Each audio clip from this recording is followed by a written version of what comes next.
Bem, pessoal, eu sou o Rafael Epifânio, professor de Física do curso Ideia, e na aula de hoje nós vamos aprender sobre refração luminosa. Essa aqui é a segunda parte dessa aula, então eu recomendo que você veja antes a primeira parte, que está aí no canal, tá? Bom, nós vamos falar hoje sobre um dos efeitos da refração, que é a posição aparente dos objetos. Como assim? A refração ela desvia os raios de luz, certo? Bom, esse desvio causado pela refração, ele tem o efeito de iludir o observador com relação à posição do objeto. Ou seja, ele engana o nosso olho e, por conta disso, nós percebemos a posição dos objetos de forma errada, tá? Então, eu trouxe aqui esses dois exemplos, né? Nesse exemplo aqui, a luz está sendo desviada pela piscina, então dá a impressão que o corpo dele está em um local diferente do que ele realmente está. E aqui, nesse caso, nós temos dois efeitos da refração acontecendo, tá? Bom, o primeiro efeito é bem parecido com o outro, né? É o efeito da água. Nesse caso aqui, ele está fazendo o pé dele aqui parecer muito maior do que realmente é, né? Só que, se você perceber, tem outro efeito também. Essa foto aqui, ela foi tirada com uma lente que tem um ângulo bem aberto. E o que acontece nessas lentes, né? Elas conseguem colocar muita coisa na imagem, porém elas distorcem um pouco as formas. Então, se você ver, tudo que está no canto da imagem parece estar um pouco esticado e o que está no centro está menor. E como é que a lente faz isso? É com refração também, né? Então, nesse caso, nós temos dois efeitos de refração aqui. Bom, e um dos jeitos de ver esse efeito da posição aparente dos objetos é num dióptro plano. Bom, um dióptro a gente já sabe o que é, né? São dois meios com características ópticas diferentes, tá? Então, no caso, a característica óptica aqui é o índice de refração. Eles refratam a luz de forma diferente. Bom, devido a isso, aqui no caso nós temos o ar e a água. Nós sabemos que o ar ele tem um índice de refração bem baixo, né? Enquanto a água tem um índice de refração um pouco maior. E o que acontece? Bom, nós temos o nosso observador aqui e ele está olhando um peixe que está debaixo d'água. Porém, o local onde ele está vendo o peixe não é o local que o peixe realmente está. Por quê? Por conta do desvio do raio de luz, como esse raio de luz foi desviado, o que acontece? Dá a impressão a ele que o peixe está aqui, quando ele, na verdade ele está mais embaixo. Porque o raio que está chegando no olho dele, ele está vindo nessa direção aqui, né?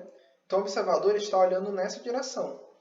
Bom, e se a gente souber qual que é o índice de refração do meio 1 e o índice de refração do meio 2, nós conseguimos chegar na relação entre a altura que ele está vendo, né, e a altura que o peixe realmente está, né? Bom, e aí qual é essa relação? O índice de refração do meio 1 sobre o índice de refração do meio 2 é igual a esse Hzinho aqui sobre esse Hzão. Bom, então dessa forma a gente consegue saber qual é esse desvio, né? O desvio ele é igual a Hzão menos o Hzinho, que aqui eu estou chamando de x, tá? Bom, de forma bem parecida com o dióptro plano, nós temos também um dióptro esférico, tá? O dióptro esférico ele é um pouquinho mais difícil de perceber geometricamente com relação ao dióptro plano, mas se você fizer essas relações aqui geométricas, trigonométricas, você vai chegar nessa equação aqui, tá? Bom, o que essa relação quer dizer, né? N1, que é o índice de refração desse meio aqui, sobre P, que é essa distância aqui, é igual a N2, que é o índice de refração desse meio aqui, sobre P', que é essa distância aqui. E aí, isso aqui é igual à diferença dos índices de refração, né? Então, que é N2 menos N1, dividido por R.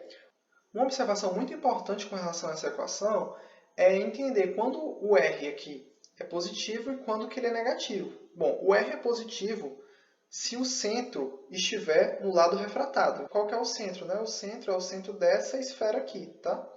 E aí, se ele estiver do lado refratado, ou seja, se ele estiver do lado do que está sendo observado, né? Então, ele é positivo. Já se ele estiver do lado incidente, né? Ou seja, do lado do observador, ele é negativo, tá? E outra coisa que causa essa posição aparente dos objetos é a nossa atmosfera, tá?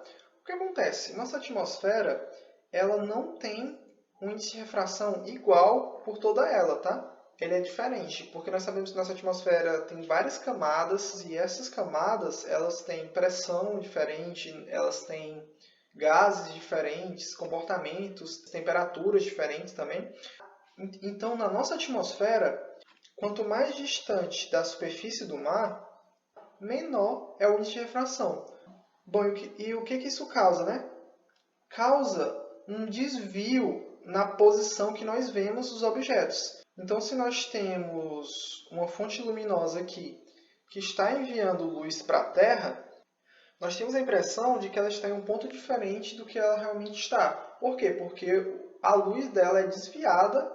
Então, da mesma forma que aconteceu lá com os dióptros, acontece com a nossa atmosfera também, tá? Então, nós vemos os objetos em uma posição aparente. Bom, e quando tem uma lâmina de faces paralelas, que tem um índice de refração diferente do índice de refração do meio, o que acontece? O raio incidente ele vai chegar aqui, nós sabemos pela lei de Snell, né, que o ângulo dele em relação à normal vai mudar, dependendo do índice de refração, e aí esse raio vai chegar aqui na outra face e vai ocorrer um desvio de novo, né? Se você colocar tudo isso na lei de Snell, você vai ver que esse ângulo I aqui é esse mesmo ângulo I aqui embaixo, tá? E esse ângulo R também é igual a esse ângulo R. Bom, então o que acontece? A direção desse raio aqui é desviada, depois ele volta para a mesma direção, só que ele vai estar a uma distância D do lugar onde ele estaria normalmente. E aí, mais uma vez, fazendo as relações geométricas e trigonométricas, nós chegamos nessa equação aqui, que é o seguinte, né? E vezes o seno de I menos R dividido pelo cosseno de R é igual a D. Bom, mas o que é o E, né? O E é a espessura dessa lâmina de faces paralelas. Então, você percebe que quanto maior essa espessura, maior vai ser esse desvio, né? O que faz sentido, né? Se a espessura for maior, o raio ele vai andar mais na direção desviada antes de voltar para a direção que ele estava antes, né? E aí esse desvio D aqui vai ser maior, tá? E aí o seno é o ângulo incidente menos o ângulo refratado e o cosseno aqui é o ângulo refratado, tá? Bom, e nós temos também o prisma óptico. Ele funciona de forma muito semelhante, porém as faces dele não são paralelas. Então, o que acontece? O raio incidente, que a gente chama de 1, ele vai chegar aqui, vai ser desviado, e aí, quando ele chegar aqui, ele vai ser desviado de novo. E aí, a gente tem uma forma de calcular qual que é esse desvio. A gente chama aqui de ΔM, né? E esse ΔM ele é igual a esse ângulo I1, mais esse ângulo I2, menos esse ângulo A aqui de cima, tá? Então, é dessa forma que a gente calcula esse desvio na trajetória, né, na direção da trajetória em um prisma óptico. E agora o último exercício.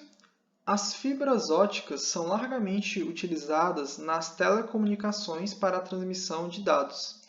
Nesses materiais, os sinais são transmitidos de um ponto a outro por meio de feixes de luz que se propagam no interior da fibra, acompanhando sua curvatura.